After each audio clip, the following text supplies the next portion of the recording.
you want to say a few words first? No, I just want to explain once again, Andy was potentially going to be encountering some travel difficulties today. He didn't want to chance it with his outgoing flight tonight. So he's going to visit with us remotely. He has about a 30-page or 30-slide PowerPoint, which is before you. So you can move to the front row to view it or follow along with the PowerPoint printout.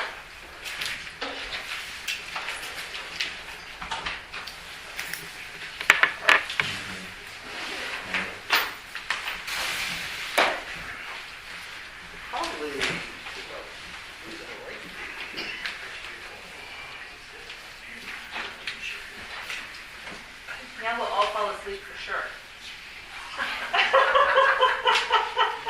I'm teasing. You ready to go? Yes. Okay, here we go. Thank you, Brian. Thank you, Madam Mayor, members of the council, for the record, and Keith, financial consultant to the city. What I'd like to do is actually go through how the budget is shaping up for current fiscal year, starting July 1st, fiscal year 21-22. Some of the things that we've had conversations with the manager, myself, all the department heads, various managers throughout the city, to put this budget together for you. And as we go through the presentation, you're going to see that a lot has changed for the city of Willis, at least from a fiscal perspective, and that there is a lot on tap because of those changes. So with that, on the next slide, you'll see the outline that I'm going to be following for today. First, I'll go over, give you an overview of the budget development process to date, and some of the things that we've considered as we put the budget together. We'll look at the 21-22 citywide proposed budget, which is all funds combined, and give you an outline of that. Then we'll focus specifically on the general fund. So there are a lot of changes to the general fund this year. The general fund has a new revenue source in Measure K, and as such, there are a lot of program changes that go with that. So we'll spend a little bit of time on the general fund and go through that. Then I'll do a high-level cursory overview of all the enterprises in the city, which consists of the airport, the sewer, wastewater, and the water fund.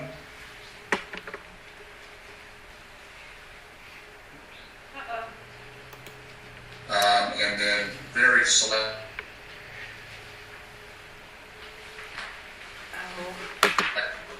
And some of the Andy, we're not hearing you. more ancillary special funds that they have for certain purposes. We're going to get on this budget together and bring it back to the council, hopefully by the next city council meeting, first meeting in November. All right, so the next slide. Looking at the budget development process to date, some of the things that have been considered are actually looking at and reviewing the fiscal 19-20 and fiscal 2021 financial activity. Please keep in mind that the 19-20 and similarly the 2021 data, because you're just Are they gone?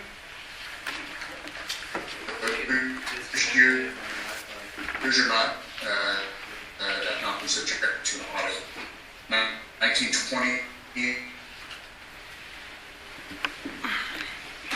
might call in maybe Is getting ready to actually in the process of an audit, so the process of You want to tell him that we need to have him call him. schedules for each fund that were provided to the city.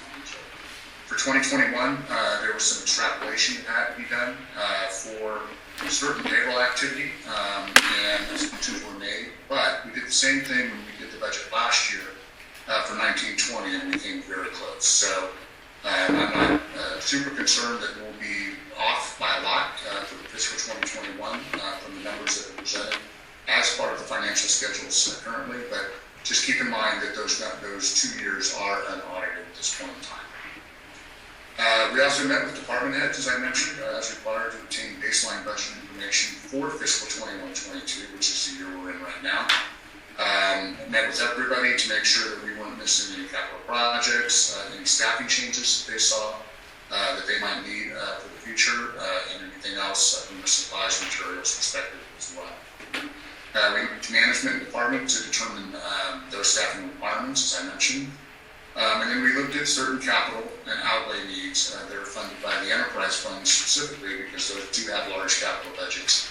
And then also your fund 202, which is your transportation sales tax fund that also has a pretty robust capital budget in it as well. So a lot has gone into really putting together the budget for you today. And what's gone into it. Next slide, please. Okay, looking at the proposed citywide budget, if you go down to the blue line, you can see in that second column that the total expenditure budget or the appropriations that staff is recommending as part of this budget as it stands right now is about $19.7 million. So that is your proposed budget as it stands right now. Of that $19.7 million, you can see that almost 6.7 of it is in the general fund. And then your water and wastewater funds are about 4.2 and 4.6 million dollars each. Sales tax transportation, 1.8 million. And you can see that $19.7 million is pretty well spread out throughout the city. One other thing I want to point out is that to the extent the revenues come in, that is the $17 million for fiscal 21-22, keeping in mind that revenues are conservatively forecast. So we try not to get super aggressive on the revenue side because the last thing you want to do is to be behind the 8 ball and actually have revenues over forecasted and not meet them. So revenues are conservatively forecasted at $17 million. $19.7 million appropriation budget, as I mentioned. So we'll be using about $2.6 million citywide of existing reserves that exist in the city. Assuming we do use that $2.6 million in reserves, your city will still have $13.7 million in reserves remaining at the end of the day. And you can see there that of that $13.7 million, about $3.4 million is in the general fund. The two main enterprises, wastewater and water, have very robust reserves at $3 million and over. Sales tax transportation will still have a lot of money in it at $2.5 million. And the successor agency fund, which you really can't use, that's just for redevelopment stuff, will have about $1 million in it. So finally, in that last column, the orange column, you can see there how the city's proposed $5.6 million capital budget is split out. The majority of that is in the water fund. And then you have a lot of transportation projects and there's certain capital projects that are funded by a multitude of sources that are in the capital projects. Okay, next slide, please. So one of the largest components of any budget, any city budget, is obviously the staff associated with providing the services to the community. You can see the citywide staffing, the full-time positions that are actually funded in this budget as presented is 60.2 positions, okay? So you have 60 bodies and you have 0.2 positions where that 0.2 is just a very minimal part-time dispatch component that's added in for part-time dispatch services as required. Of that 60.2 positions, I do want to call out a caveat. You currently have 16 FTE vacant positions that are funded in this budget. So when you look at the total budget that comprises the $19.7 million, keep in mind that $19.7 million appropriated budget includes all positions for the entirety of the year. So positions aren't funded for a portion of the year or anything like that. They're funded for the entirety of the year.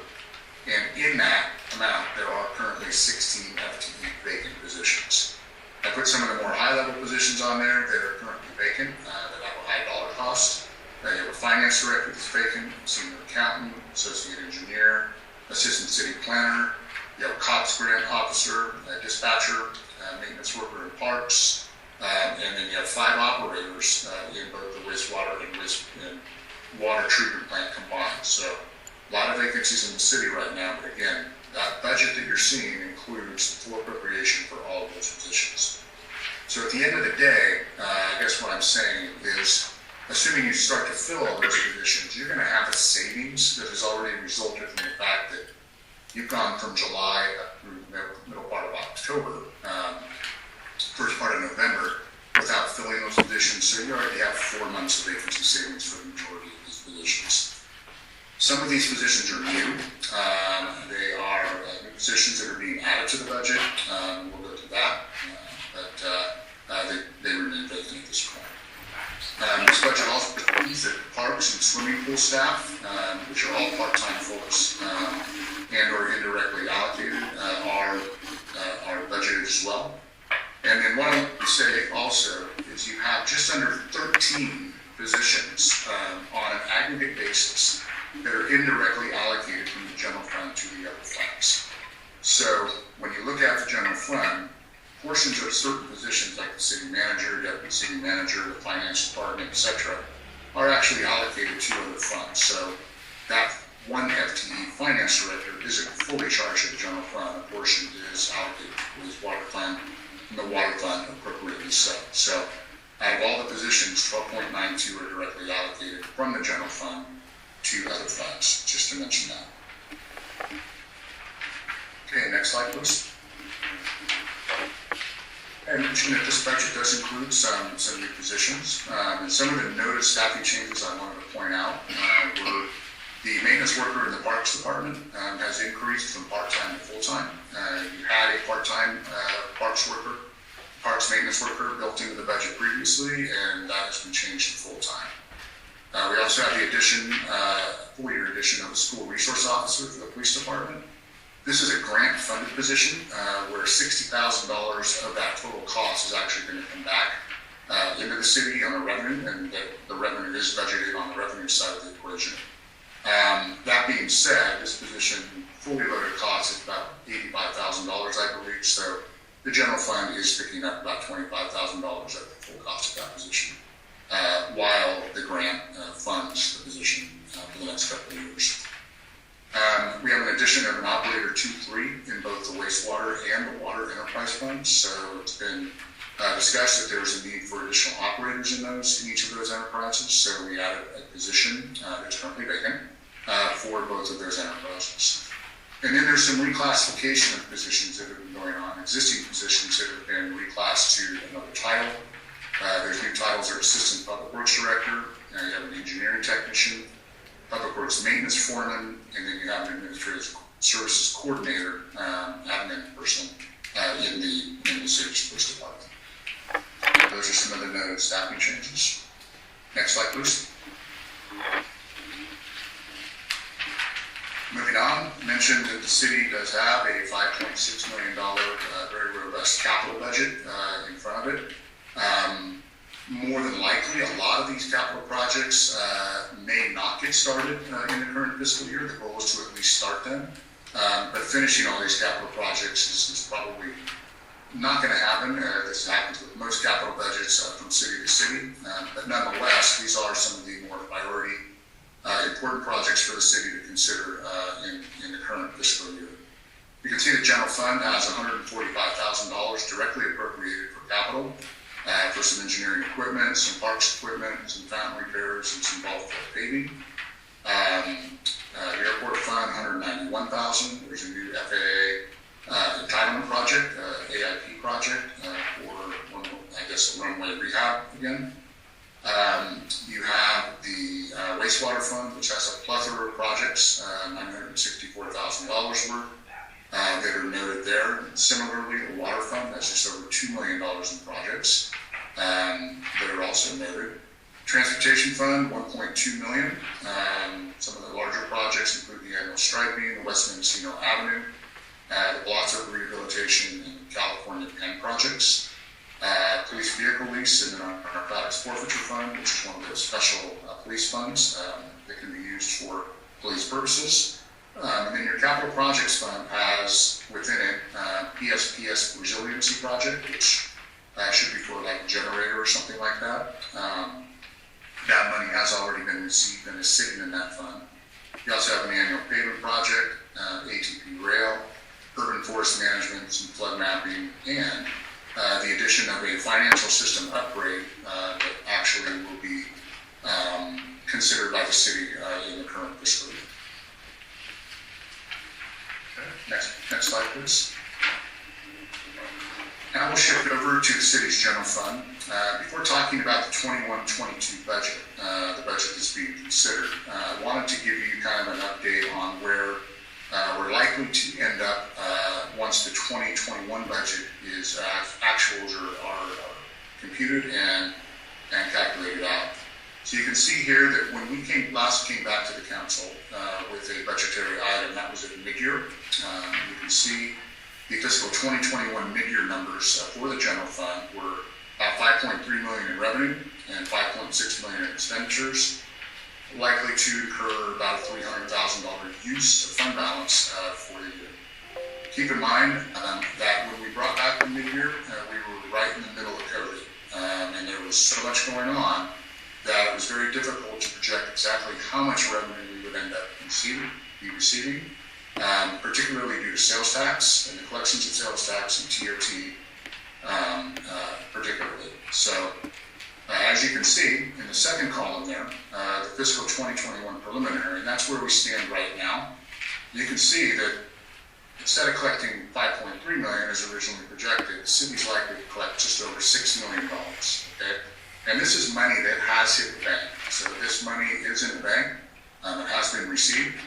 And as we anticipated in mid-year in spending 5.6 million in expenditures, we actually did spend 5.6 million in expenditures.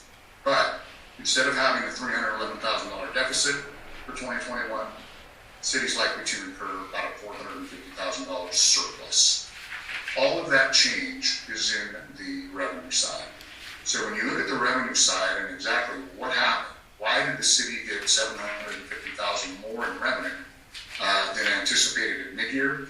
And that is because the COVID impacts on revenue were not as severe as expected. And this isn't just for the city of Willits, this is for every city in California. Many of the sales tax consultants, whether it's HDL or Avenue Insights, had very, very conservative revenue estimates because they too did not know where COVID was going to take sales tax. As it turned out, sales tax wasn't as hot.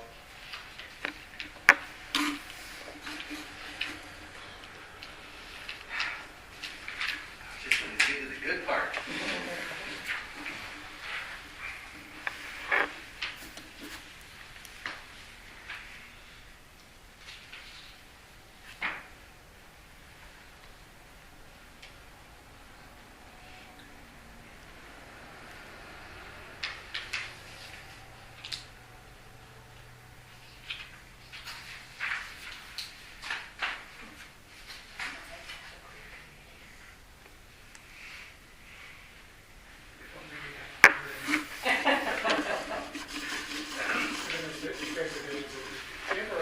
Right. It's a basic, it's not huge.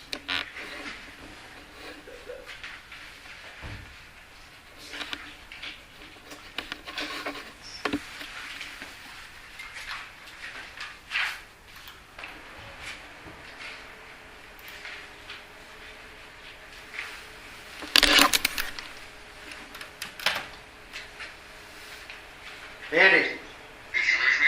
Yes. When did you lose me? About a minute ago? Oh, just a minute ago? Okay, so He was was talking I about on sales this slide? tax. Or, We were on, you were just finishing up slide, or page 8? oh, okay, oh, so okay, so I'm not back yet at all? No. We're trying to reboot. We were thinking about putting you on the speakerphone. Yeah, let me just like call in to, can I call in on my phone or do you want to just on speakerphone? Well, we're on speaker here, and I don't know. We have a speaker. Yeah, we have a dedicated speaker. The one that Kathy, Hold on, Andy. the one Kathy had on that little roller? What, Andy? Is it working the way it is right now? No, not ideally. Okay, so. Hold on. No. Is that what you want to post? Yeah, whatever it takes, I guess. Let me, I can just call in on the number. Yeah. And give me a couple minutes and I'll start back on page 8. Okay. I'm gonna sign out of this thing and go from there. Okay. Okay. Yep, fine. Okay. You can tell me just click there, so. Page 8. You all moved in? Yours usually gets plugged in Are over you all moved here. into your new house?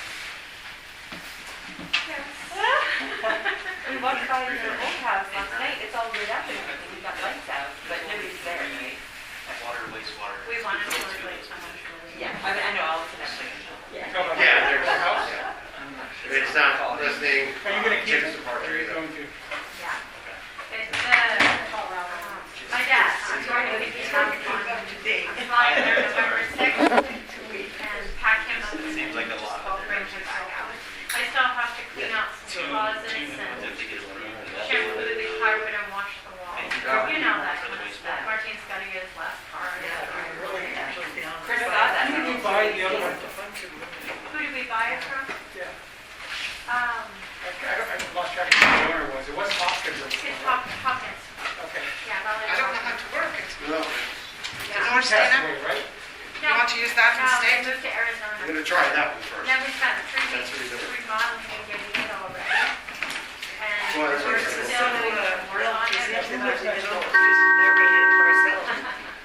What's her name? I'm trying to think of her actual name. Her last name is Keller. Police department knows her. We've been over some of this already, so. You have reached the cell phone voicemail, Brandy. I don't know her. Please leave a message. This is being recorded. Yeah. Okay. Well done. Exciting. Exciting. Exciting. Exciting. It is. It is. My clothes are in boxes in the closet. But, yeah, we're getting there.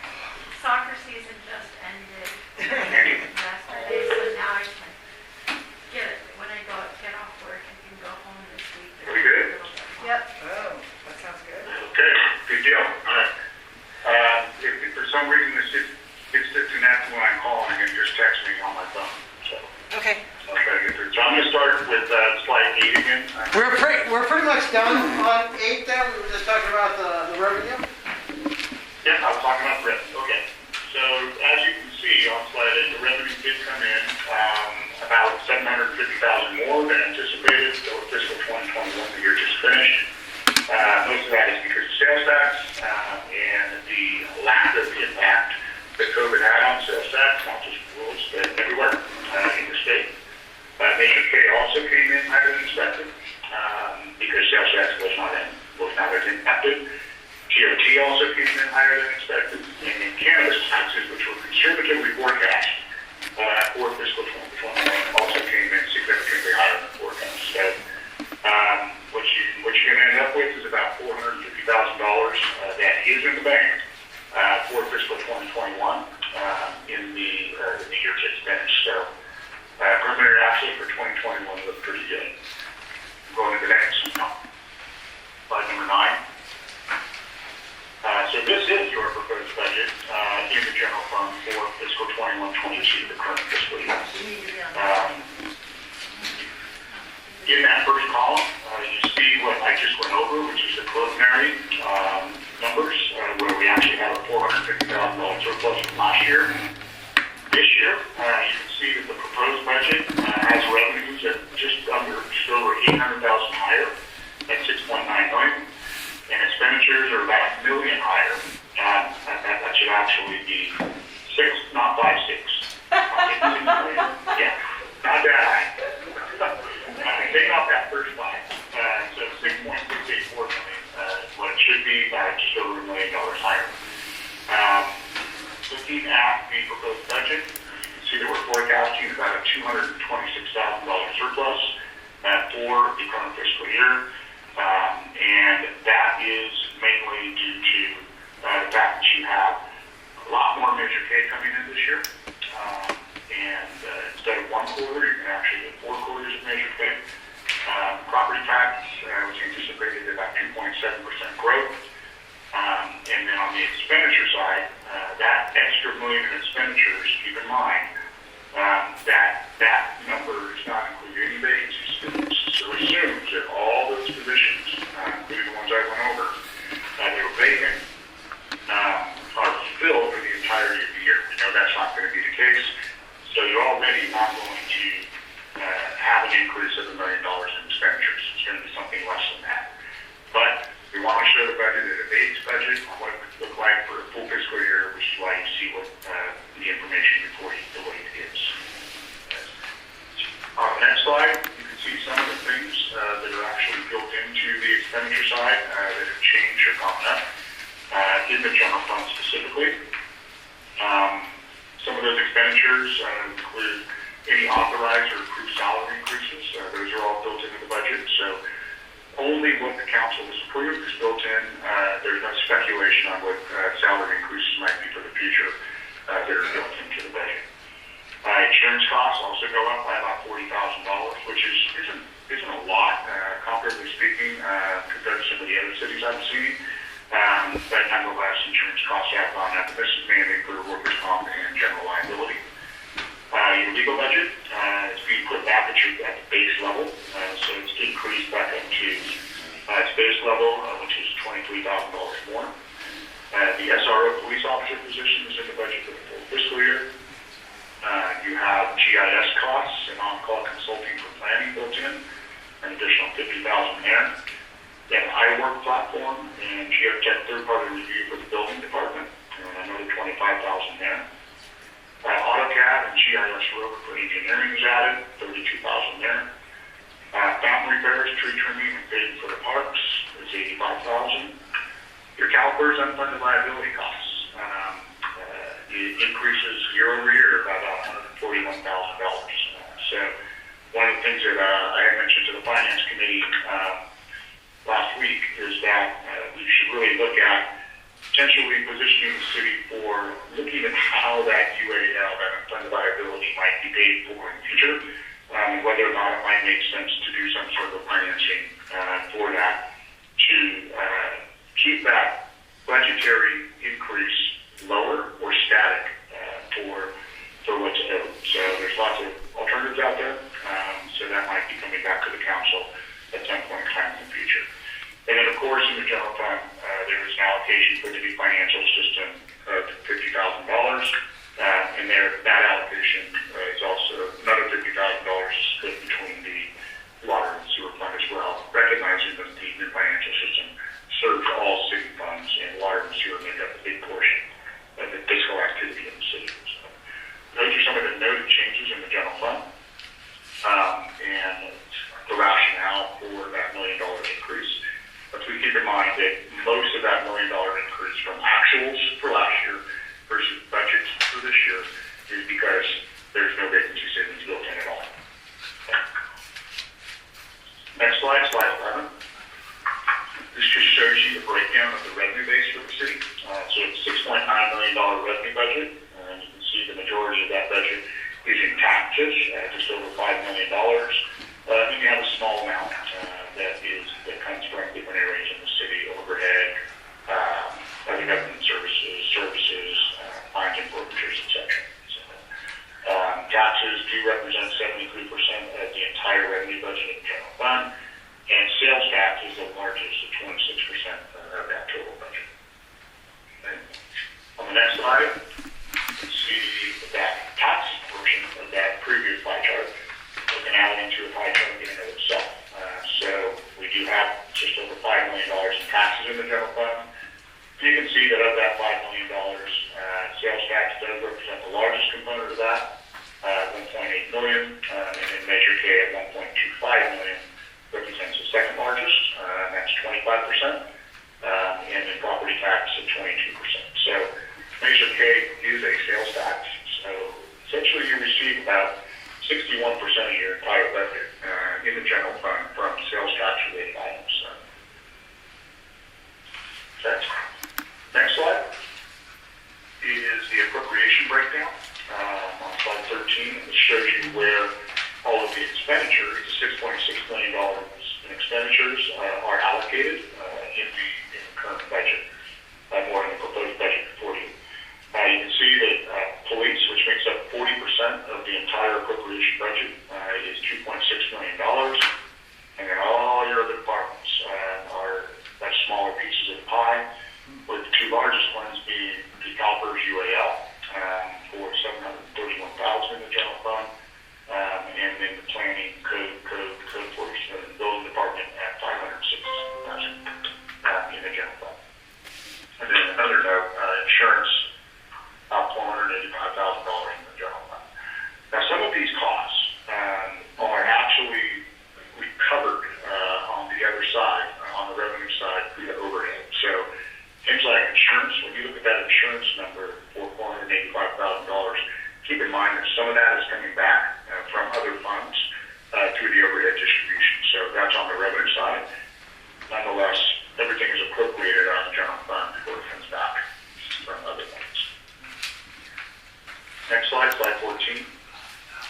shows you some of the impacts on reserves and what has actually transpired since fiscal 18-19. Where fiscal 18-19 is an audited amount. Okay, so you can see during that fiscal year, there was a budget deficit, actually a deficit experienced use of fund balance in the general fund of $477,000.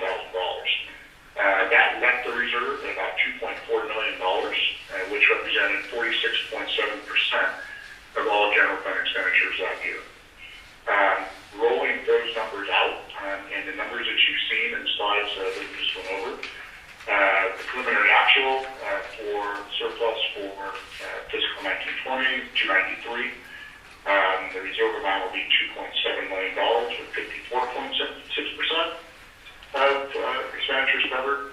And then, assuming you make the 452 of fiscal 2021, 3 points in there.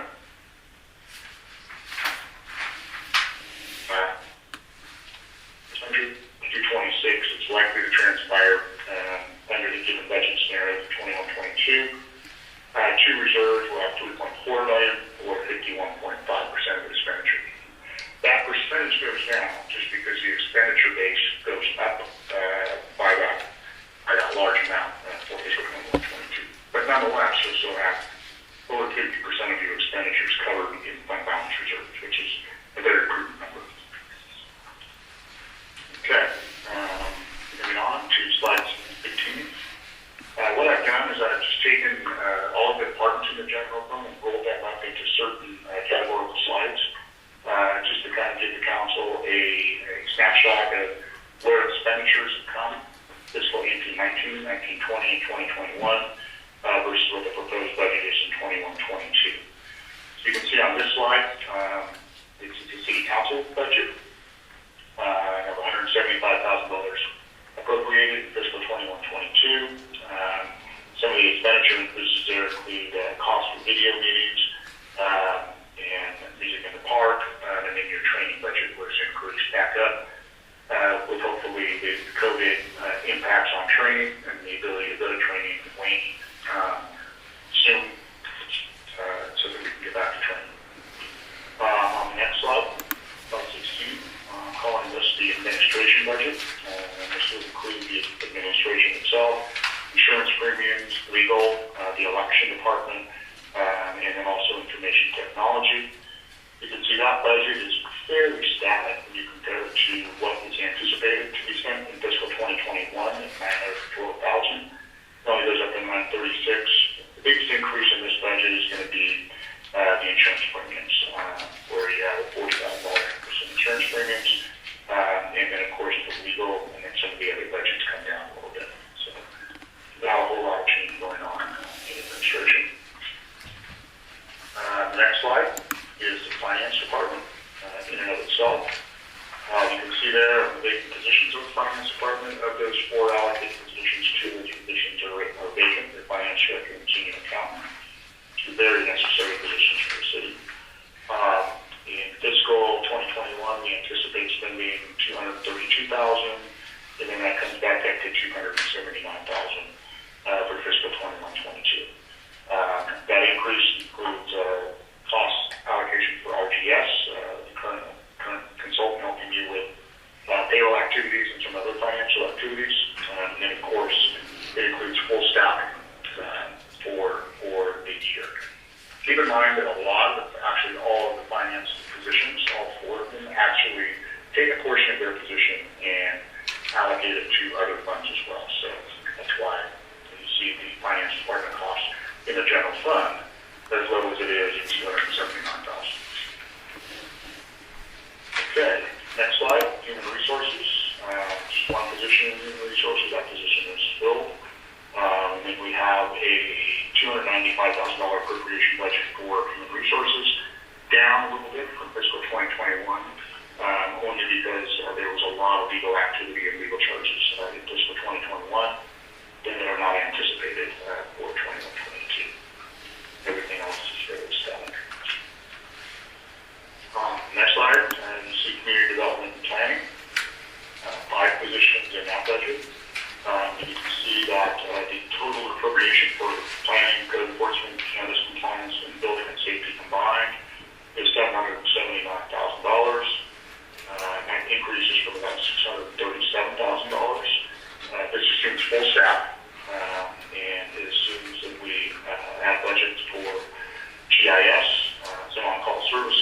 iWork platform, and that third-party geotech are all built into one of these four departments in this budget. So already went over that, but that's what they are, and that's why we see that increase. Okay, on the next slide, slide 20, you see the calling this the public works / engineering budget. 12 authorized staff, 11 of those staff are funded. And then you have 2 vacancies, the associate engineer and the engineering tech in those budgets. This comprises the building maintenance, public works administration, public works operations, engineering, and your page landfill budgets. You can see that it goes up by about $70,000, and that's only because you have full staffing built in where you have had vacancies in the past. Not a whole lot of change there other than adding all the staff back. Slide 21 is your police department and dispatch functions. 19.2 positions funded, and you have a couple of vacant positions, a police officer, dispatcher, the security services officer 2, and the part-time dispatch, that point 2. You can see that the proposed budget for fiscal 21-22 is about $2.6 million, and that's up from $2.2 million. Keep in mind that the SRO position is actually built into this budget, and then again, you do have full staff built in, and there is a training budget that's also been increased in this budget as well for all the police department. So that the police department has had challenges having a full staff over time for all the functions mentioned here. But if you did have a full staff, you'd be spending about $2.6 million in your budget for it. Next slide is the parks and swimming pool budget. And this just includes one vacant position for your maintenance for the parks. And keep in mind that there are a bunch of part-time positions that aren't specifically allocated as part of that 1.0 FTE that's in there for the swimming pool. Those are seasonal positions, and they're all part-time. So those are built in, however, to the appropriation side of the budget. And you can see that in department number 1030 to the swimming pool. The proposed budget is about $78,000 for fiscal 21-22, and then $302,000 for the parks maintenance budget. And you can see that's a significant increase because those cleared that new full-time parks maintenance worker, some family fairs, tree trimming at the recreation grove, and the pavement. All of that is built into the budget. On the next slide, and this is the last slide for the general fund. This is for just all the other types of departments. We have community services, which are the funding you provide to some of the nonprofit community service agencies in Wilkes, contingencies, the CalPERS UAL, and the amortization of that cost, and then the transfers out. This year, it increases budget by about $200,000 when compared to the those headers at the top are wrong. There's 1 year off. The 2021 numbers is the UAL goes up by about $140,000, and the financial system is also added to the transfers out from the general fund to the capital projects fund for the financial system upgrade, $50,000. So that rounds out the general fund. And some of the major changes and program changes in the general fund that are part of this proposed budget. Please keep in mind that again, on the revenue side, those revenues are conservatively forecasted.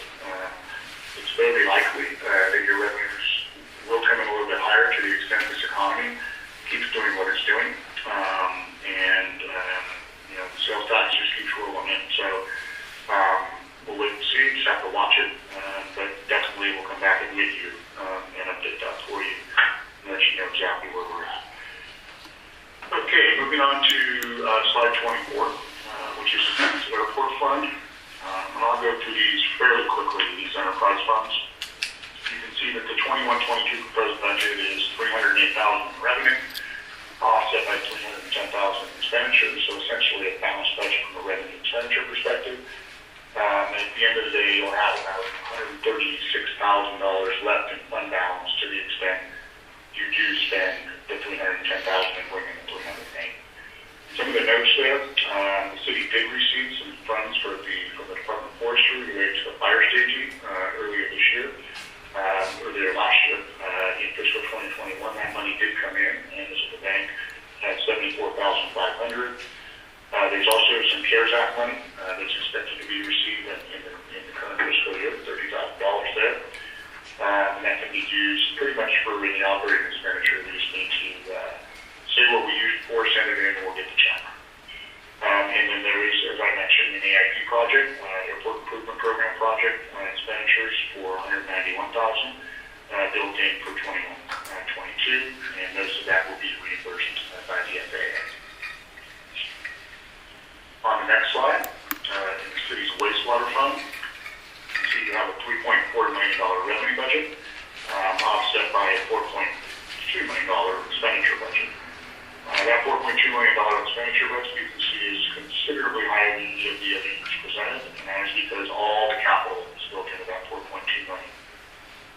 If you go back to the capital slide on the previous slide, you can see exactly what that capital consists of.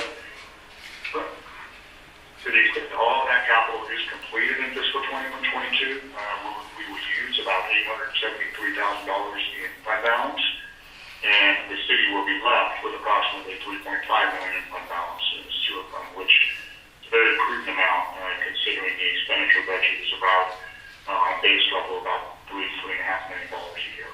So that's a good amount to have. Some of the wastewater fund notes, the staff charges include 6 directly charged positions and 4.3 FTE variably charged positions. So this is where we're talking about positions like in the finance department or city manager's office that actually partition a portion of the cost of those positions to other funds, like the wastewater fund you see there. So not only are 6 positions directly charged to the wastewater, there's 4.3 aggregate other positions from all the other staff in the city that are charged to this fund as well. We have base rate increases that are not anticipated for the current year. And then put a number there called the wastewater operating margin. And what that is if you look at all of the ongoing revenues that come in, rate money that comes in, interest money, those sorts of things that are ongoing, and you subtract all the ongoing expenditures, which essentially is everything with the exception of capital, you get a margin that shows you what you're adding back for future capital. So that margin for fiscal 21-22 is about $91,000. Okay. In the water fund, next slide, 26, see we have just over a $3 million revenue budget, offset by expenditure budget of just under $4.6 million. Again, keep in mind all of the capital in the water fund is actually built into the expenditure side. Assuming that budget comes to fruition, we will use about $1.5 million in fund balance, leaving the water fund just under $3 million in fund balance at the end of the day. Similar to the wastewater fund, the water fund does have 6 directly charged positions, and it has 4.68 FTE variably charged positions to its budget. Again, no base rate increases for 21-22, and the water operating margin is actually just over $500,000 each year. Okay, moving on to slide 27. This is the city sales tax transportation fund. You can see on the revenue side about $1.7 million in proposed revenue, which most of that is sales tax collected for the sales tax transportation purpose. And the expenditure budget is about $1.8 million, and there's a use of about $140,000 in fund balance. That fund's still going to have about $2.5 million in working capital in fund balance. So that's money that can be allocated for any transportation nexus-related purposes for future years or even the current year. So that money is there, it's in the bank, and can be used. Some of the notes that I have there, we have staff charges that include 2.69 FTE variable charge positions. So although no positions are directly charged in their entirety to the sales tax transportation fund, there are portions of many other positions that are to 2.69 that you see. This typically funds street maintenance and storm drain maintenance programs. One thing I did want to mention to the city council is that we really need to review the city's gas tax fund, Fund 201, I believe, 201, and determine if enough funds exist in that fund on an ongoing basis long term, whereby that fund currently pays for certain staffing. And in this year's budget for fiscal 21-22, it currently has a deficit. So we may need to transfer that staffing over to either the general fund or the sales tax transportation fund, where there is a direct nexus for those purposes, because it's street-related folks that are charged to the gas tax fund. Just got to pay attention to that and watch that and see where that ends up in the future. The other issue associated with transportation is the applicability of the maintenance of effort requirement that the state of California places on the receipt of the SB1 or the RMRA funding that's also in the gas tax fund. Those funds can only be received and used by the city to the extent a maintenance of effort requirement is met each year. At the present time, it's my understanding the city is working with the state controller's office to determine if that MOE, which is arbitrarily high right now, can't be changed and lowered, so that the city has an easier means to reach that MOE to keep those RMRA funds. What this means is the city needs to spend an amount that is not in the gas tax fund and that is not in the sales tax transportation fund. So basically it has to come from the general fund and meet that MOE amount, okay, out of the general fund each year to keep the RMRA. These MOEs are from previous years that really don't have any correlation to what's currently going on with it or its revenue sources. So that's why the city is going to work with the state controller's office to see if we can get that recalculated. But again, that's just one thing that you may be hearing more about in the future. And how the transportation tax, sales tax fund, the gas tax fund, and the general fund component of the streets budget are used interchangeably in the future. So that was a mouthful. Yep. Okay, and on the next slide, slide 28, here there are several funds. It's 5 funds that are specific to the police department that need to be used for police-related purposes. I've had conversations with the chief about using these funds and trying to find a nexus to using these funds and spending this money down to potentially save money in the general fund, if you can, but more importantly, get the police department to where it needs to be from an equipment perspective, training perspective, or otherwise. These funds are basically the Narcotics Forfeiture Fund, the DNA Cost Reimbursement Fund, the Health and Safety Restitution Fund, Vehicle Abatement Fund, and your Law Enforcement Administration Fund. You can see here that in this budget, in the 21-22 budget before you, we've appropriated about $120,000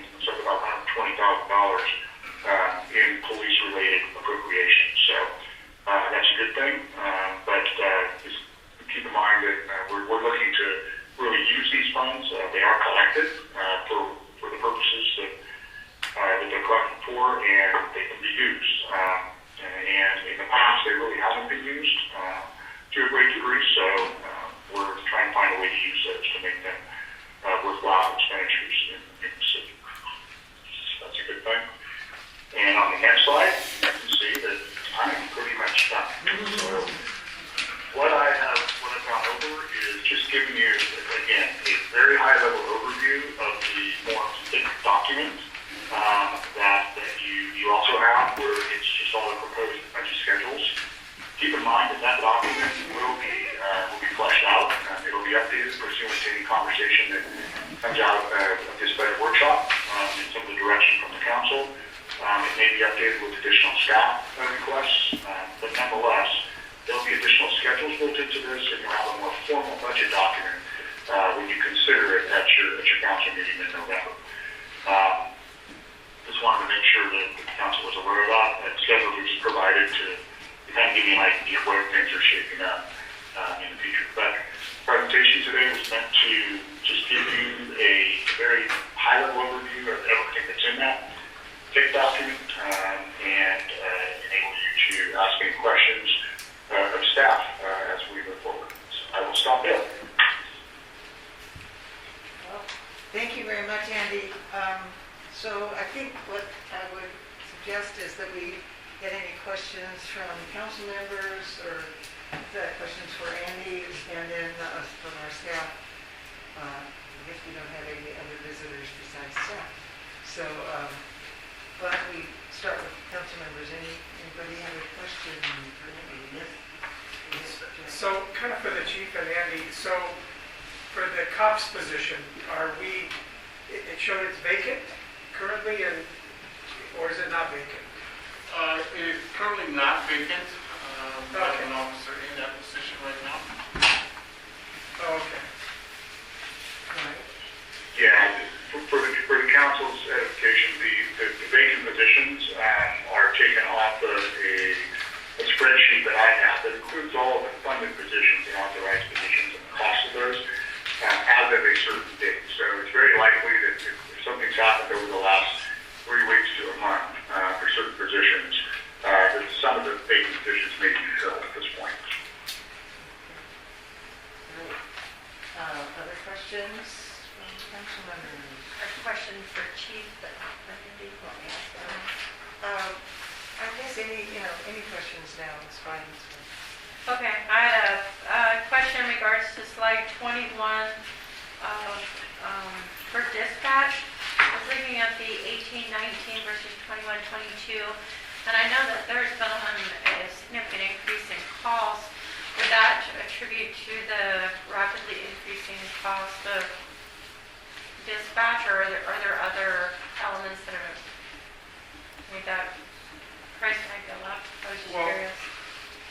The number of calls doesn't exactly impact the number of people we have in there. It's really a one-person dispatch center. The additional cost would be for getting the 4 dedicated dispatchers in there and releasing the one we have in there now to be the administrative services coordinator. So I think that's where you get that bump. Why not? Most of the also, I have coordinator, the actual, or the only 500, we have staff, in 2120, rather than the 590 course. The majority of that increase is in the staff budget. And that's just because, again, all the dispatcher positions are fully appropriated for the whole year. Andy, does this include the overtime that we're having to pay because we have lack of staff? That would also be a big impact on that. It was hard to it was hard to hear you. You broke up a bit, but from 2020 through the 2022 budget, there's a significant increase versus the 18 to 20 budget. And I was just curious if that was related to more staffing. Is there training in there? Is it overtime? Is it outsourcing? I think Karen's right as far as a large impact of that would be the overtime. This past year, we've had to, and especially in the last 6 months, 5 to 6 months, we've had to really, the regular shifts are being covered by overtime people. We also had to pay for a few days of the sheriff's dispatchers coming in. And we've got that in addition rolling forward as well. So I believe it's going to be mostly the overtime as well as projecting that we'll be fully staffed at the dispatch center. Is that, I'm sorry, follow-up? Well, I understand that you obviously have some needs, but I'm still struggling with the fact that prior to July, we had an increase from 1920 to 2021 of 150,000, and that increase is going to continue at plus an additional 50,000.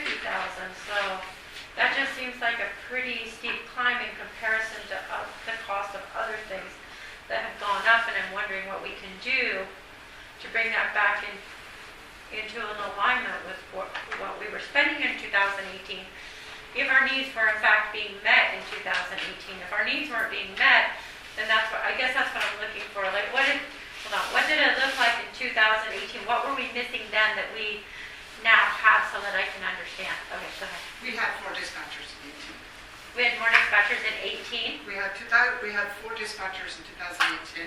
Okay. And then we have lost and you know, started using the CSO as a full-time dispatcher. So that's been our problem since 2019. So can I add an observation, because based on what Andy said, it sounds like, I couldn't hear everything he said. yeah, well, what he said is this assumed that this is fully staffed, and I think in the new staffing model, even though you had 4 dispatchers in 2018, you're gonna have 4 dispatchers currently, but you're also gonna add another position. You're gonna add the administrative assistant. Is that coming out of admin, or is that coming out of dispatch? I guess is my question. No, it shouldn't come on to dispatch because she's separate. So she's not gonna be the, It should be coming out of admin. that'll be coming out of admin, okay?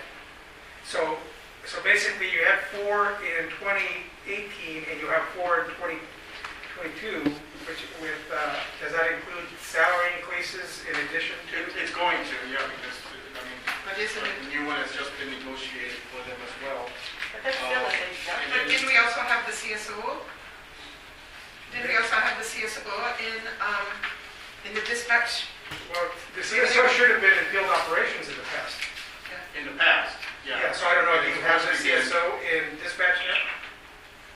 be- Am I gonna have one? No, not in the. No, no, dispatch. so Is it in the CS, so CSO in the past would have come out of field operations, Right. not factored in unless you were taking some of, having them come in, but they would have been a wash, Right. so. I have a suggestion for Ann.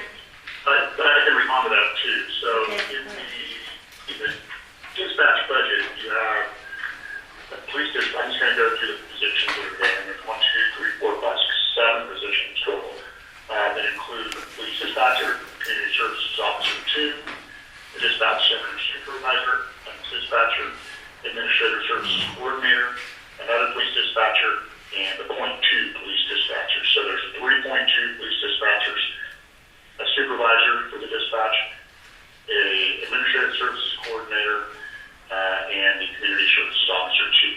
So a couple of those positions are funded. So they're all patched in there. So that's why it seems so much higher. Yes, that's what I was looking for, so I can understand it. Thank you. Yeah, okay. And in the more detailed page-by-page budget, there were a number of places like that where I would appreciate a footnote when there's been a sort of a significant change from year to year to, especially if it, if it includes, for example, capital investment or a new computer system or whatever, so that when we see a jump like that, we don't get an explanation. Like a footnote would be really helpful. Right. Yeah, that's great. I have a question, can I Okay. follow up on that? Yeah. So to follow up on that, if there are now 7 positions included under dispatch under that 1021 for 21-22, as opposed to only 4 positions that were there in 18-19, shouldn't some of those other areas gone down then if we moved 2 positions or 3 positions into dispatch? And yet we're seeing kind of an increase across the board. Not as significant as that, but increases nevertheless. Well, part of it is we went from a CSO 1 to a CSO 2. Okay.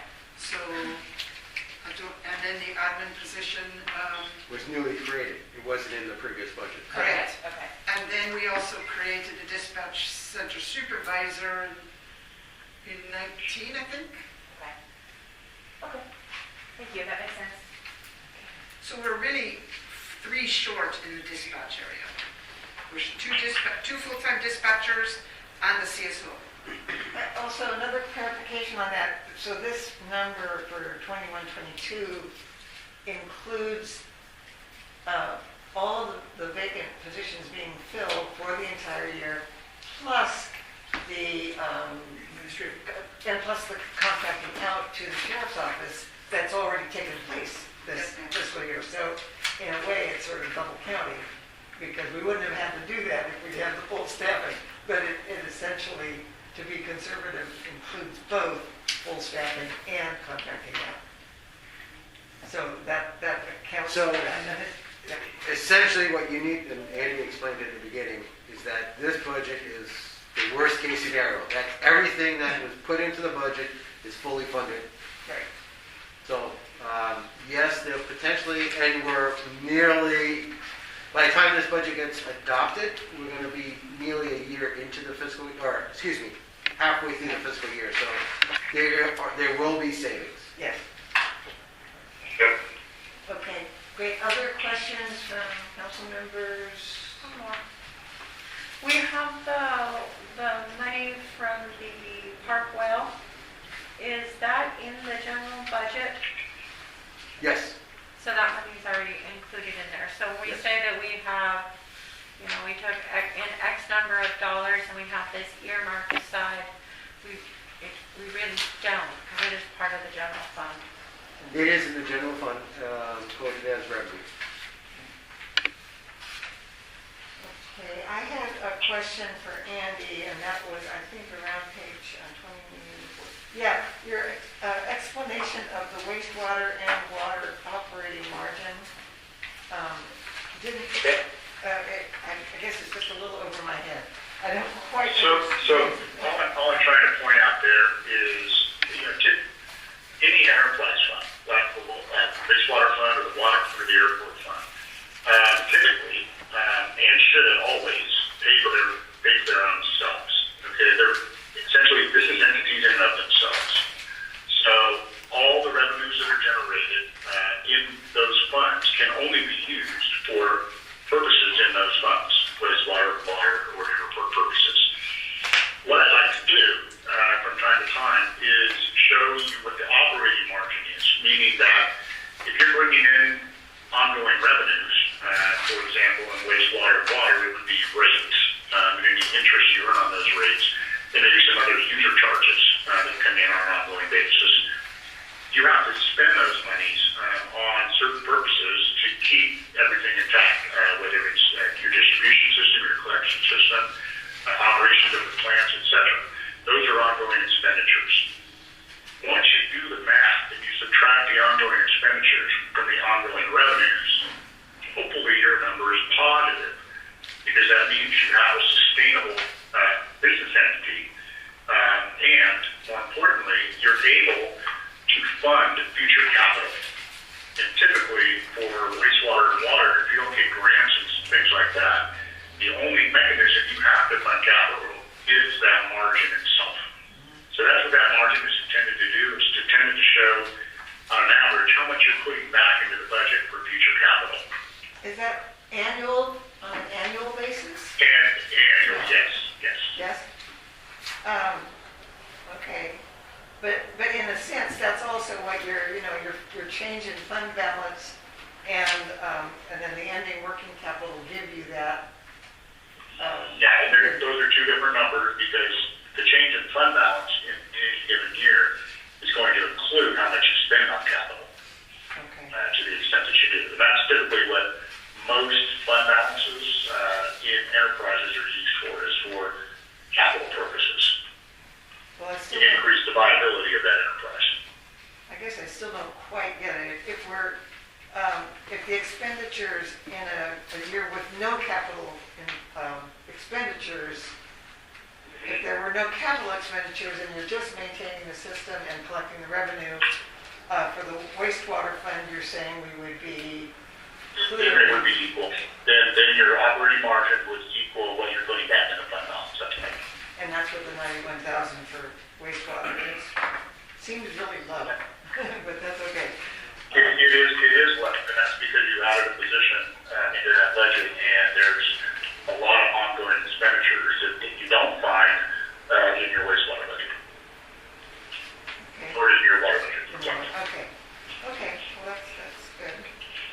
All right, yeah, Jerry and then, okay. All right, Andy, I know you had mentioned the gas tax and having to look at that. I know that there's a proposal out there, I'm not sure if it's passed or if they're still trying to negotiate it regarding capturing, I guess, a per mile as opposed to driven as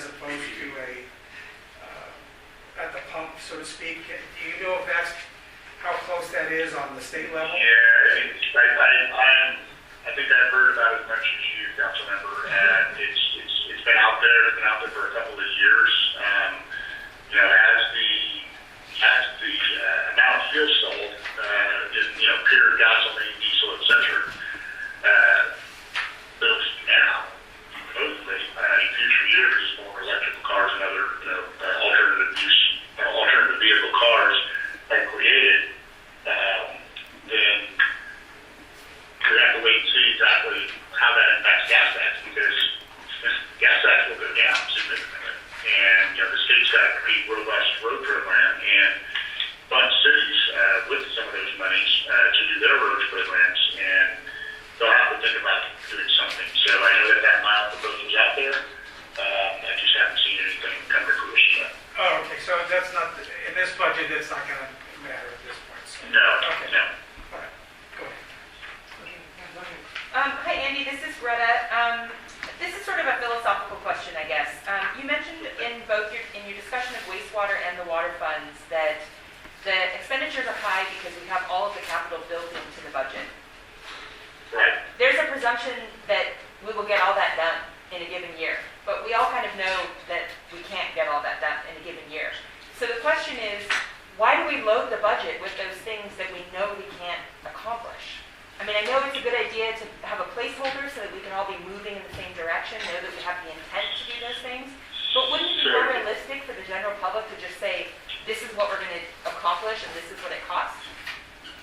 That's a really good question. So it's a kind of a bifurcated answer. The first thing is, your city actually, for the first time in a long time, actually has a pretty good capital program, CIP program, that's a good document. That will kind of show you what's anticipated to be spent. Now, I took the amounts right out of that budget.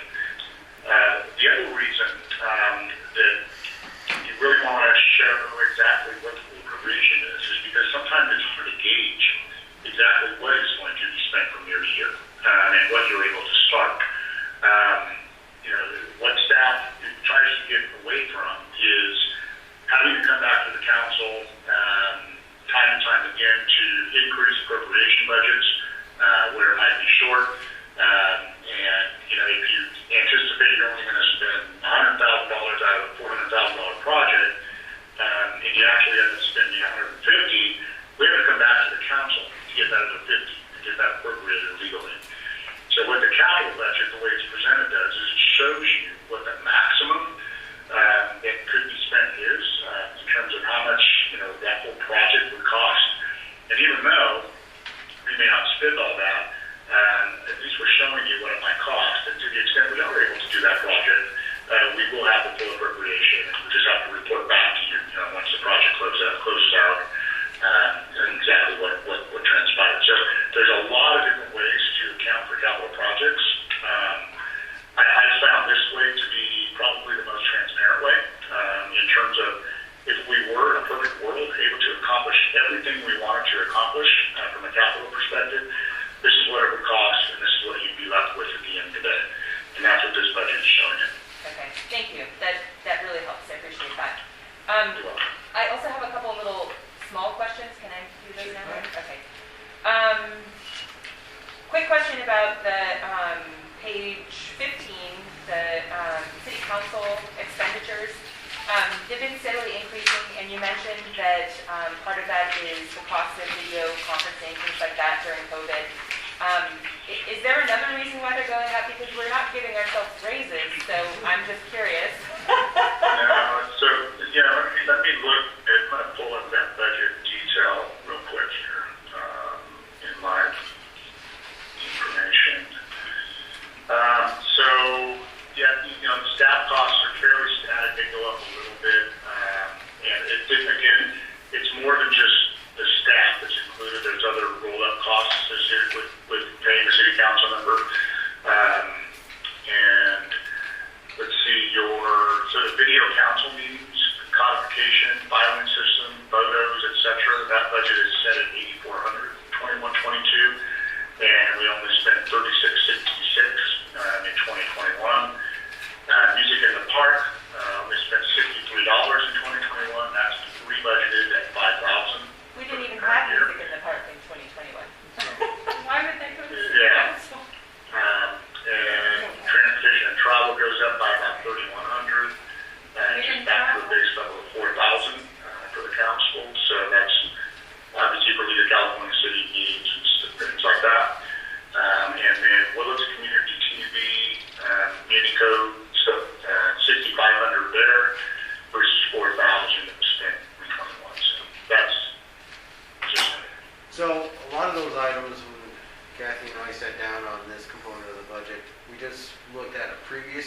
like pre-COVID, and just factored that in with some minor adjustments.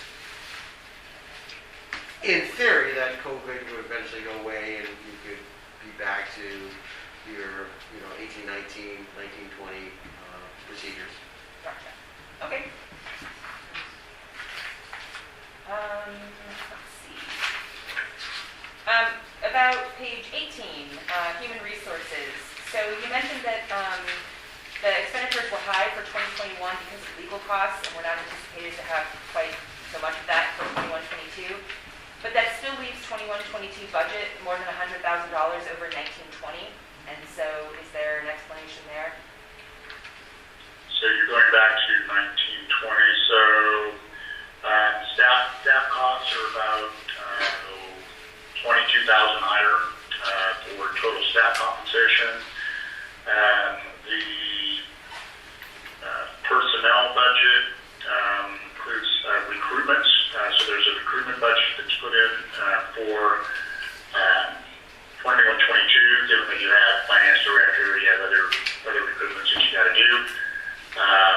Let's see, the labor consulting goes up by anything in 19-20. There's 4,000 budgeted in 21-22. Then you have advertising and printing at 35,000 for 21-22, and only 6,400 was spent in 19-20. And that kind of rounds it out. Perfect. Okay, thank you. That's helpful. You bet. And then finally, my question on page 19 under community development planning. I saw this when I was looking at the budget packet over the weekend. Building and safety went from $14,000 last year to a proposed $152,000. What's that about? So between the code enforcement budget and the building and safety budget, system 7, not incorrectly, it's just putting the charges in one budget versus another where the budget lies. So there may be a position that I have budgeted in code enforcement that's actually charging the building and safety, and then we have to end up fixing that. So hopefully the aggregate change isn't too high, but when I go to my staffing sheet, I think we added a position in that function. If I recall. Would that be the admin? Is it the Office Assistant 3 Community Development or something like that? Yeah. Yeah. That makes sense. Okay, beautiful. Yeah. I love it when there are answers. Thank you. Okay. Yeah, that's what it is, because I've got like 85% of that being charged in that function. Okay. Wonderful. All right, thank you. Okay. It's another place where, in the final version, a footnote that kind of walks us through a couple, if it's a significant change, obviously we don't want them all over the place, but So I'll do that. One thing I'll do is I'll give you kind of a synopsis of revenues and some of the more changes in revenues and kind of put context to all the numbers that you see in the packet that you have.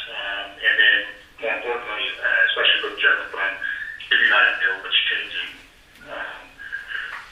My first example of so when I went through the page-by-page draft budget, which we had over the weekend, there were mostly just question marks, like of here and there, like, what was this miscellaneous revenue of $580,000 miscellaneous revenue? It's like, well, that's a lot of revenue. What's miscellaneous? Where did that come from? Just things like that where I know there's explanations for all of those. Yeah. Just don't know what they Yeah, are. I'll get you all that. Yeah, thank you. Okay, so any other council member questions before we ask if there's any staff?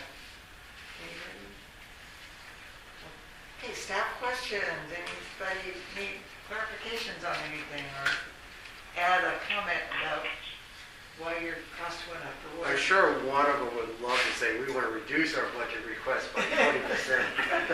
I'll volunteer to take it Okay, go 1% ahead. shape. Just to throw in there, there is some other jumps on other expenses on building and safety. We've actually added a placeholder for third-party geotechnical consultants. We have no function to actually hire those consultants right now, so we have to basically find place to code it, and those are required by the state to have like fault correction analysis and these things. Those are all funded back by the applicant. So we spend that money to hire them. Once the project's done, they pay that fee, and it all goes back to zero. Gotcha. But we do have a big chunk here. It's like it shows up $30,000, but ultimately that's not. It's a budget item because we're going to spend it, but we're also going to recruit it. Davey, would that also be like task inspection kind of stuff also? CASP inspections is completely separate. I thought you had somebody consultant you'd have to consult. We don't hire, we hired a CASP as a city as a whole, as their own entity to hire for our own third-party review, but we don't oversee CASP inspections. Well, So I'm using that, I know Yeah, but if we had to do, whether it's our city business or whether you had to review plans or something, I'm assuming are you qualified to do that? Yeah, Okay, yeah. we do our review. In fact, there's a change right before that, but Okay. mid-year code cycle changes on the 88. So, but anyway, that's some of those things. I just wanted to point out on page 5 there, Andy, there's 3, it says 5 operators. We currently filled 2 of those positions, so it's really asking for 2 new, 1 for each plant, and then there's 1 unfilled at the wastewater plant. Okay, great, that's good. It's not a total of 5, it's a total of 3. Okay. Now, I have a comment about our pavement preservation project. It's a little complicated because it's spread out over 202, Fund 202, and then capital improvement, or capital projects. So the local partnership revenue under Fund 400 doesn't show any revenue coming in, but we're anticipating $200,000 coming in to that. What page are you on, or what? I'm on capital projects, Fund 400. Is there a page? I don't see page numbers. She's under It's actually- the budget worksheet itself. Yeah, it's actually the last, it's like the page before the last page of the working budget. Okay. And Andy, I sent you an email about this earlier. But so we're anticipating revenue of $200,000 from that funding resource, unless I missed it somewhere else. But then under the annual pavement project, lower on that page, we're expecting to spend $200,000. So that should be money in, money out on that. 200. Okay. So I would just need to know where the 200,000 is coming from. It's from the local partnership program, from the SB1 money. Oh, okay, good. Yeah. And then also on 202, we're showing $100,000 for that expenditure for that same project, and it should be 200. So for a total of 400 between those two funds. Okay. I think you sent me an email on that. Yeah, I did. I just wanted to mention that here. Okay. I'll get that updated. Okay, and then there's one other comment I have. It's in reference to the GIS equipment that's showing $32,000 for general fund. It should just be 10% of that. Should be $3,200. Because 32,000 is like the total expenditure, and then we have our allocations. So 10% stays in the general fund, and the rest gets allocated out. Okay. Yeah, send me an email on that too. Okay. On that same page that Andrea was just referring to, I wondered if any of those capital improvements are, and whether the revenue that we're supposedly getting from the feds for COVID relief funds, if any, I don't know where those 1.1 million that we're getting between last year and this year, where we're allocating those. And we don't have to spend them immediately. I think we have 5 years, but Andy and I have discussed that. He has a place in the budget for a placeholder. okay. There's no projects designated to utilize that funds right now. That's something we want this budget to get approved, and then we'll take a look at that as we move forward. Okay, great. We don't want to not spend it. No. And it can't be used for road projects. It's going to be water, wastewater. No surface transportation. in the water capital improvement, when we put the SCADA upgrade, it was a guesstimate, and it's actually going to be around 50,000, not 90. See, Brian's wish became, he fulfilled his wish, asking for less money. I forgot, I have one other comment. Under the Page landfill, we had 5,000 budgeted, and the cost came in, so we have a more accurate budget right now, and that's for 8,000. That's to remove some old drums up there. I'll send you an email on that one too. I had another question, and I can't remember where, I think it's in the detailed draft budget, but that is, we have a backlog of the cost sharing for the Page landfill that we haven't been able to collect from the county because we didn't have, because our finance department didn't have enough staff to show where the money got spent, and the county was needing that. And if we get to a point where we have our finance positions filled, I just don't want us to forget that there was quite a bit of money that they owed us for. We as Andrea, is overseeing it. We have a plan in place, multiple fronts to do some forensic accounting, and then backtracking through documents, and then put together, eventually present that to the county, and then saying that we want to do a new agreement to get us out from underneath the previous one that really no one understands and wants to follow, and essentially turn the clock back to zero and then proceed under a new, more favorable document. Sounds good. So we would like to get that done in this fiscal year.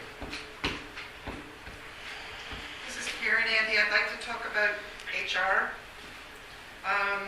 Some of the numbers are less than what we're currently spending. So for communications, my understanding that's the cell phone stipend, which is $50 a month, which is $600 a year. Dues and subscriptions, you have 1,000. I know that the subscription to LCW is like $900, so I think that's low because I have several others, like Parma and Calpella and so on. And then I'm wondering if this budget anywhere has the money that we want to spend for RGS, the settlement and the current investigation that's going on, negotiations, for the negotiator, and then the PPP revision. I don't know where that would have fallen.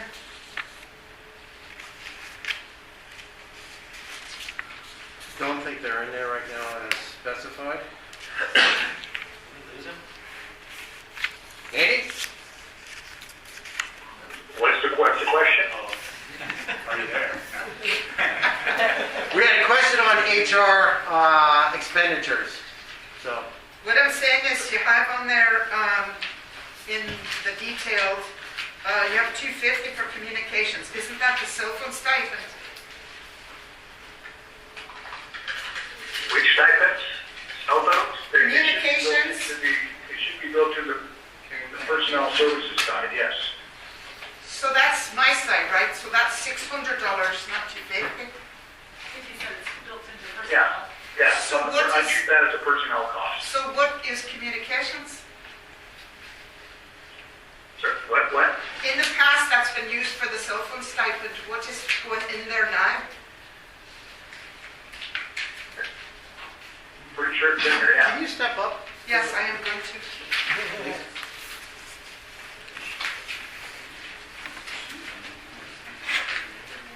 I'm just asking, for communications, in the past that's been for cell phone, and we went to a stipend because it was cheaper, so that should be $600 a month, and then you have down to $250. What's the two, if that's not my cell phone, what is the $250 for? Oh. Which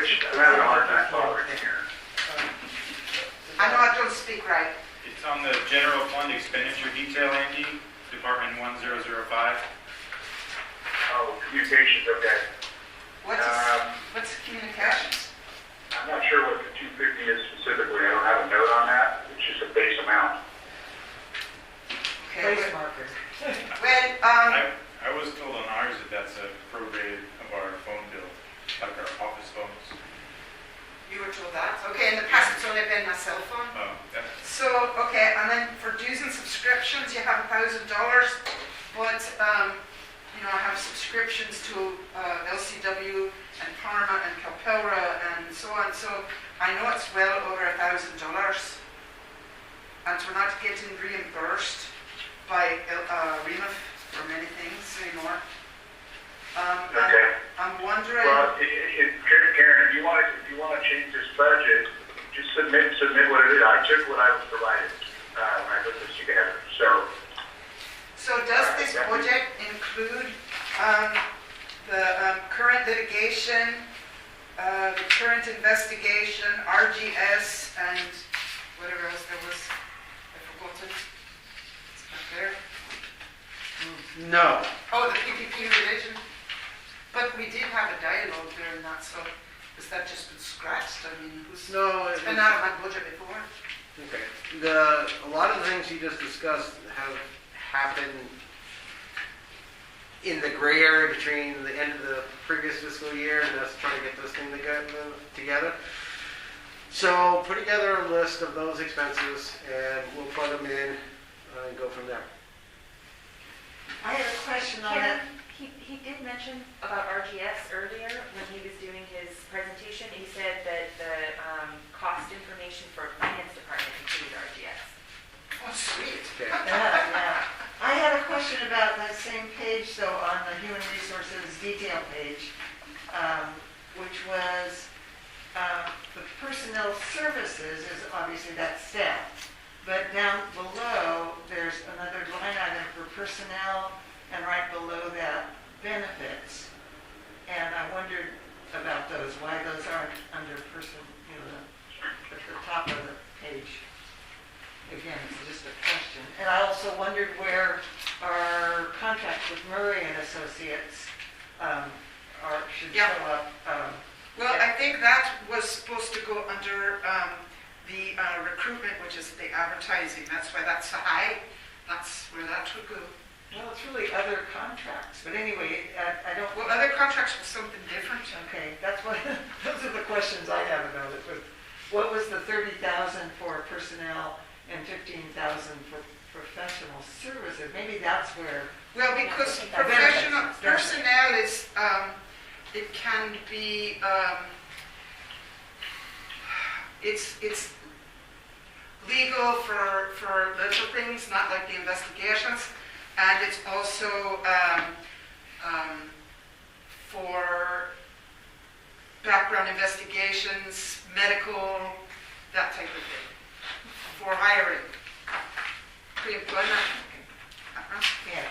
Okay, but that, it's a significant amount of money, so I just wanted to understand It's what really expensive. it's for.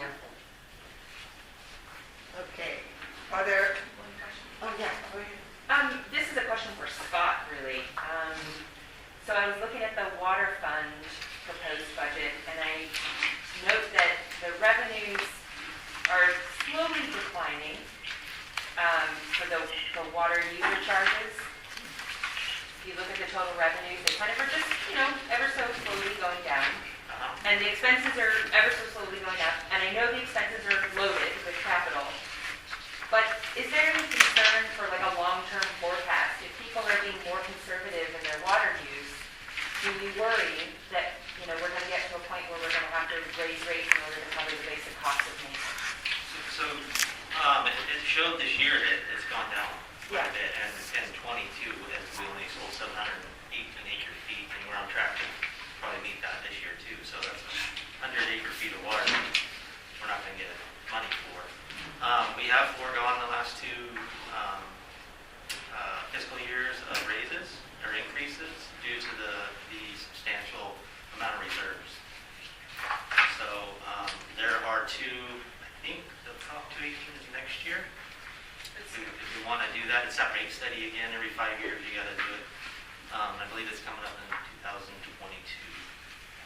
So that'll be a whole nother revision. But that's like I said, we held off two years of increases at this point. But at some point, we probably will have to face that. Yeah, and that ultimately, we bring that to you guys and you let us know if that's what we want to do. I just figured we're sitting good in the reserves. And you see that we have a ton of projects this year that we're halfway over with that we probably won't meet. I'm assuming but ultimately, that's the option, is to raise rates. And we did in 20, because of the COVID for one. This year we had $4.5 million in reserves. So. It's sort of a double-edged sword, isn't it? Because It we is. want people to conserve, but we also want people to pay for the cost of upkeep. And your water bill is expensive. If you get over, 8 units, you're looking at, $80, $85. So the more that we don't have to burden the community to cover it.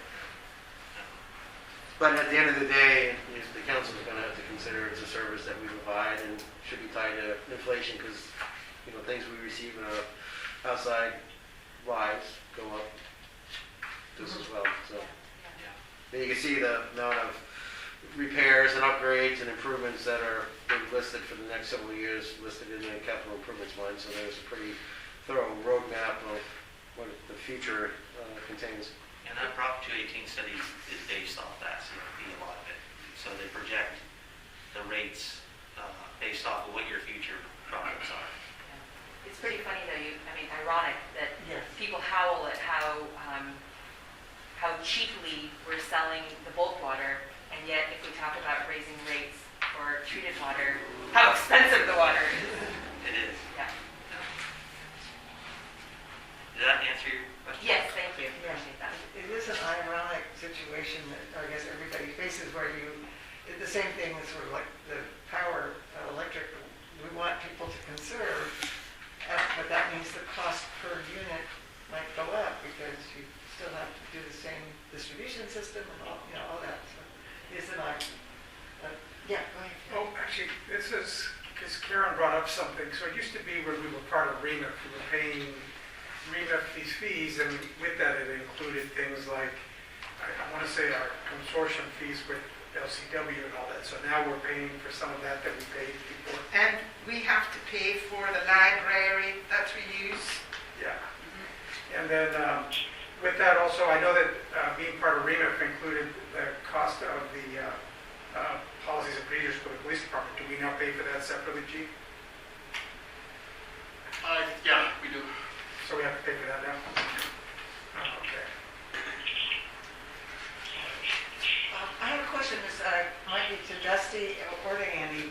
I know that Andy was saying that he wants to put the total cost of a capital improvement that might happen in this fiscal year into the budget, even though we might not get to it until next fiscal year. But at least two of the planning community development projects that I want to see how their capital funding is going to go. They are multi-year projects. One of them obviously is the Rails with Trails, and the other one is general fund updates. And so I'm wondering how much, we'll see it in the capital when you spread it over the years. How much of that are we trying to do this fiscal year, and how much is budgeted into future fiscal years? Use those two things. Andy, he's pointing at you. For the general plan, I don't recall anything specifically in Fund 400. Let me check.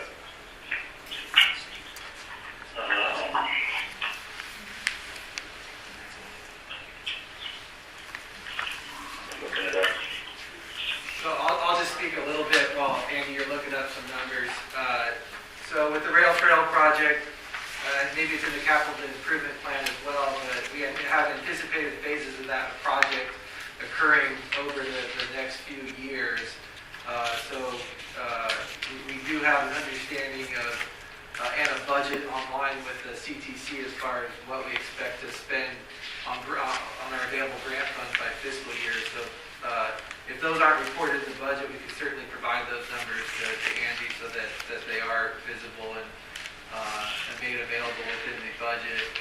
As far as the update of the general plan goes, council's aware that as of recently, we've now received 3 different grants to support an update, at least of the land use element, as well as the review of expanding our sphere of influence for the city.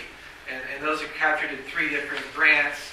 And again, if those aren't included in this budget, we could certainly provide that information to Andy so that they can be, if that's the wish of the council. Well, given that our current general plan is from 1993, we know that we need to upgrade it and with the land, and that is going to be a prerequisite to any annexation that we might be seeking, just to have that kind of element. At least the land use element portion, Yeah. correct?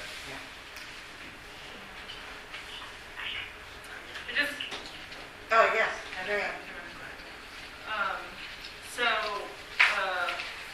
Going back to the water fund in the capital plan, we have $750,000 budgeted for the groundwater project. And this is anticipating that we would be able to start the initial stage of construction if the project is approved sometime next spring. And that would probably entail perhaps the tank or something like that, the tank installation. So that accounts for $750,000 of the overall expenditures. When you say the tank, do you mean the Clearwater tank? Exactly. Because that's the part that we could construct before the dry season. Where are you seeing, or where? It's under the water funds, and it's the capital portion of it. Last page. So there were some questions as to why, like, water expenditures, the capital expenditures were so high. That accounts for a large portion of it. Gotcha, I see that, okay. And that's been budgeted even though the council has not yet approved that project. So it's a speculation that we... Yeah. Yeah. That one and the Penn California water line was another $400,000 one, which is going to start here shortly. That you guys next month. But we did approve that. Yeah. Yeah. And that one, I think, is scheduled to start very soon, once the weather dries up. And just to be clear, I wasn't in any way thinking that the expenses were outrageously high. I mean, in the short time that I've been on council, I've come to understand that your projects are pricely. And I'm on board with that. Prevailing wage. Yeah. They're essential. So No, I just wanted to state why that's in there. And those, it's a projected that we're hoping to get those done if they get approved by council. appreciate that, thank you.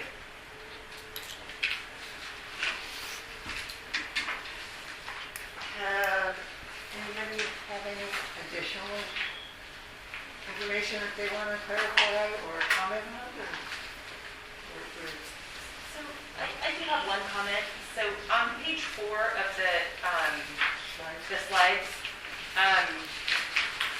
I understand that this is a very conservative budget, that we've gone, low on revenue so as not to get behind the 8 ball. We've gone high on expenditures to represent all of the possibilities of what we can spend. And so for that reason, we're showing a deficit budget. And while I understand the thinking behind it, I know that one of the goals that council set for fiscal prudence and management was balanced budgets. So should we be concerned about that? I mean, I'm comfortable with this budget, but if our goal was to pass balanced budgets, do we have to Are you talking about the general fund? Yes, on page 4, your citywide proposed budget. Yeah, so there's a surplus in the general fund, 226,816. Up here, the general fund. Okay, but at the bottom in the blue line. Those are enterprise. They're enterprise. That includes the enterprise total. Oh, right. The big chunk is the water. Okay. It includes some pretty major capital investments So in we'll be there. dipping into The reserves. main fund. In the enterprise funds. The Thank main you. fund's in the positive. Thank you. Yeah, but you do bring up a good question, and because you bring up the whole balanced budget question, and you see that some of the other funds that are listed on that same slide are a negative position for the excess deficit column. Those are funds that typically have a specific use, and as we mentioned earlier, you know, they save their fund balance for future projects. So that's why you're using fund balance to do certain capital projects. One way to eliminate that would be to actually build in on the revenue side a use of fund balance to balance it out. So you could do it one way or the other, but I just like to show it this way to show you exactly what out of reserve we're using for capital related purposes. But for the general fund, yeah, you should never have a deficit in the general fund. And if you did use the fund, you would actually have more than 226 in the positive as well. Right. Okay, thank you, appreciate that clarity. Okay. Well, we're slightly ahead of schedule, but I think we covered everything. And the schedule is to bring the preliminary budget or bring a proposed budget to us at our first November meeting. Yes, so. Or only November meeting. Yes. Well, unless you want to have a schedule a special meeting. Yeah. So, yes, the plan is we're going to take your comments and look at some of the items that you want additional information and the footnotes and explanations, plug that in. We'll take another look at the numbers, just to make sure we're good with that, and then present it. We'll have it in your packet prior to the November 10th meeting, and then it will be on your agenda for formal action, and hopefully we can have you adopt it. Make sure that we have page numbers next time, because it is hard to find stuff in here. Yeah, there will be. There will be. And in the interval, you can keep going through. If you have questions, you can get them to me. If I need to direct them to Andy, if I cannot answer them. Or if you have, you leave here, it's like, why are we doing that? Why are we not doing that? Still, we have time to make adjustments. Okay. I know I said this at our budget committee, but I really appreciate all of the department manager, city manager, and Andy for the work in putting this together and making it very clear and easy to understand. I didn't have a lot of questions just because the presentation was so, you anticipated the questions that we might have. The budget was very clear. I think back to a couple of years ago when I first got on council, sitting here discussing, how many boxes of paper clips you're having, do you really need them? It was very, very frustrating and overwhelming, and I know part of, the reason that things are a little easier at this point is because we have some money. But nonetheless, it was much easier to understand, so thank you for all the hard work. Yep, I agree totally. Thank you. All right, I think we can adjourn our special workshop session at, looks like 4:50.